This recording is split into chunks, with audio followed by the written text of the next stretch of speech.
Hello, my name is Michael Dwyer, and I'm with Rochester Writers. Once again, Rochester Writers and the Rochester Hills Public Library have teamed up to host the annual Rochester Author Fair, now in its 5th year. We're hosting 20 authors in person at the library in downtown Rochester on Saturday, November 25th, from 10 a.m. until 3 p.m.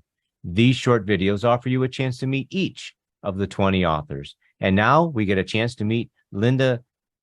Always struggle with your last name, Sienkiewicz. That's good. You got it. Close. Well, welcome. I know we've had you before at the author fair, so you're no stranger to how this works. The event now in its 5th year, but since we last saw you, you've got another book out, correct? Yeah. Yes, I do. Yeah. So you've got, I think you mentioned 4 books. I know of 3, and they're all different, aren't they? Yeah, I'm going to have poetry. I have a children's book. I have an adult novel, and I have an anthology, which makes a great Christmas gift. So I have them all here with me, and I can show you each of them and give you a little spiel.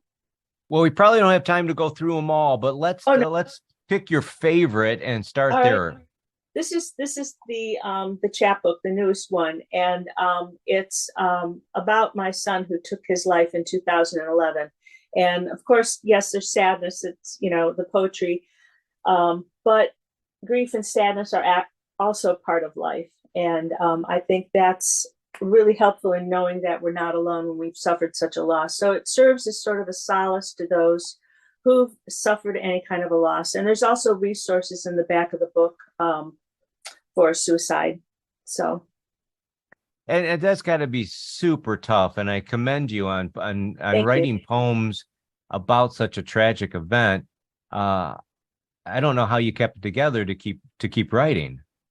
Well, it took me probably about 8 years, I think, before I actually started writing these poems. Some of the poems were published in previous anthologies or books, but then there's a lot of newer work. And it was something I didn't want to write about. In fact, I never imagined that I would ever write a book about my son, but it did help me quite a bit. It wasn't easy at first. I had many sleepless nights and tears, but in the end, it helped me to come to a deeper understanding of how I got through that grief and that sorrow and was able to move on. So, yeah.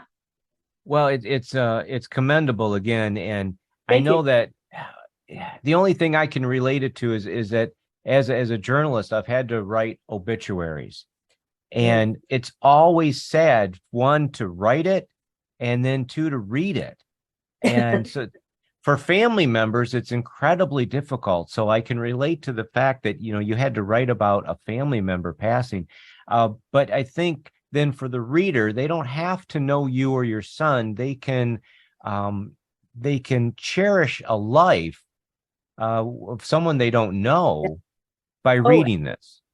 Absolutely, and they can also understand the emotions that one goes through in healing too. There were a couple of poems that really brought me quite a bit of joy. One of them was just writing about some of the things I remembered from his life and remembering him as a child, for example, how he would dress up like Superman, and we'd have to go to the supermarket and he'd be in his cape and his boots and his tights and the whole 9 yards. He also liked to dress like Mr. T. And so he'd raid my jewelry drawer to get out all the beads and jewelry and pins and things. And so, it was also a joy to write as well. Yeah, absolutely. It's a good memory for you and your family and for lots of people to have a copy of that book. I hope so. With your diversity of genres, I'd like to mention the Ghost Crab book too. Yeah, this one. a little lighter reading. Oh yeah. This is for children ages 3 to 8, and it's a funny and a little bit scary story about ghost crabs and a little boy's first encounter with a ghost crab. I did all the illustrations myself. It teaches bravery and compassion, and it also has educational information in the back of the book. So, yeah. Well, that's fantastic. So, Linda, thank you for being part of the author fair again. We look forward to meeting you, seeing your books, which with quite a diversity. People Yeah. definitely need to stop by your table and meet you and see what you have to offer on November 25th at the 5th Annual Rochester Author Fair. Anything you'd like to say before we close?